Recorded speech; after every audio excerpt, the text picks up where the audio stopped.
মা আমি বেরোচ্ছি। এখন আবার কোথায় যাবি? উফ মা, তুমি না সব ভুলে যাও। কাল রাতেই তো বললাম যে আজ বিকেলে আমি, মিতুল আর মানালি একটু শপিং এ যাব আর আড্ডা মারবো। ও হ্যাঁ, তাই তো। কি যে তোদের ঘন ঘন এত আড্ডা শপিং, বুঝি না বাবা। যাই হোক, তাড়াতাড়ি ফিরিস। ঠিক আছে, আসছি, চলো টাটা। উফ, কতদিন পরে বেরোলাম বলতো। সত্যি ঘরে বসে বসে তো হাঁপিয়ে গেলাম। কোথাও ঘুরতে গেলে হয় না? চল না যাই কোথাও।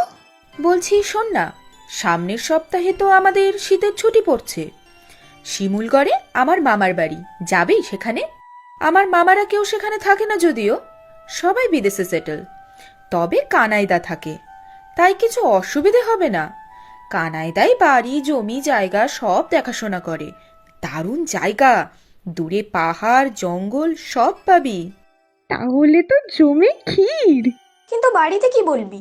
কি আবার বলবো, বলবো বেড়াতে যাচ্ছি বন্ধুদের সাথে, আর তোদেরকেও মা বাপে খুব ভালো করেছেন, তাই আশা করি কোনো প্রবলেম হবে না। আর এখন আমরা অ্যাডাল্ট, ছোট বাচ্চা নাকি যে কোথাও একা যেতে পারবো না। আমাকেও বাড়িতে ম্যানেজ করতে হবে তাহলে। আচ্ছা শোন, আজ রাতেই বাড়িতে সবাই কথা বলে কনফার্ম করছি। এখন বাড়ি যাই, বেশি দেরি হলে আমার মাদার ইন্ডিয়া সব ক্যান্সেল করে দেবে। ঠিক বলেছিস, চল উঠি এখন, রাতে কথা বলে জানাচ্ছি কাল।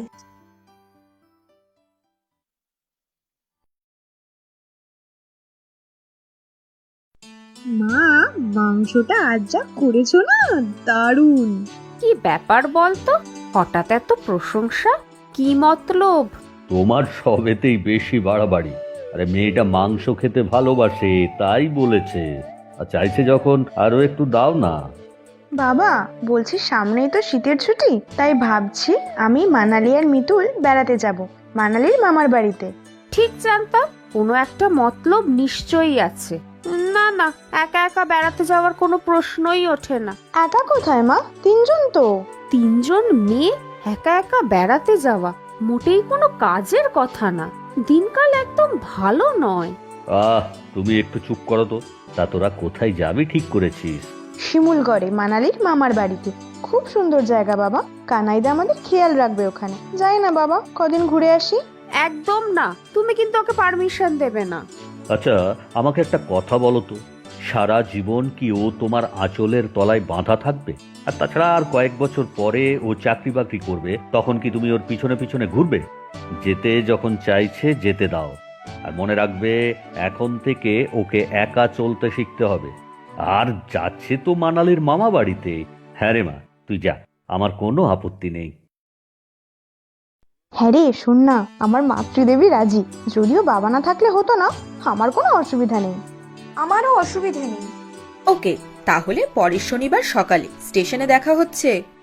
আমি কানাইদাকে ফোন করে সব ব্যবস্থা করতে বলে রাখছি। এবার তাহলে আমাদের ছুটিটা না দারুণ জমবে। দারুণ মজা হবে। চল রাখি, তাহলে শনিবার দেখা হচ্ছে।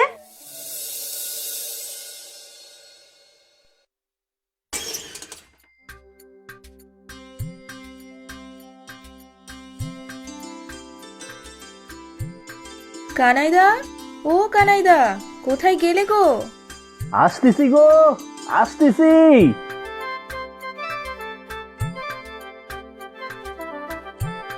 এই যে তোমরা এসে গেছো দেখছি। তা রাস্তায় কোনো অসুবিধা হয়নি তো? না গো, বলছি খিদে যে পেটে ছুচোরা সব ডন বৈঠক করছে। খাবার সব তৈরি আছে। তোমরা হাত মুখ ধুয়ে নিচে এসো। উপরে ওই দক্ষিণ ঘর তোমাদের জন্য পরিষ্কার করে রেখেছি গো দিদিমণি। থ্যাংক ইউ কানাইদা, তুমি খাবার বাড়ো, আমরা ফ্রেশ হয়ে আসছি।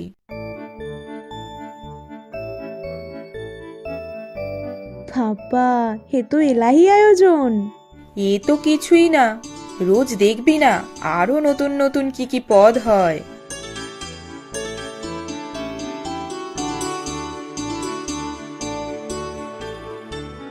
কানাইদা, তোমার রান্নার হাতটা না জাস্ট দারুণ।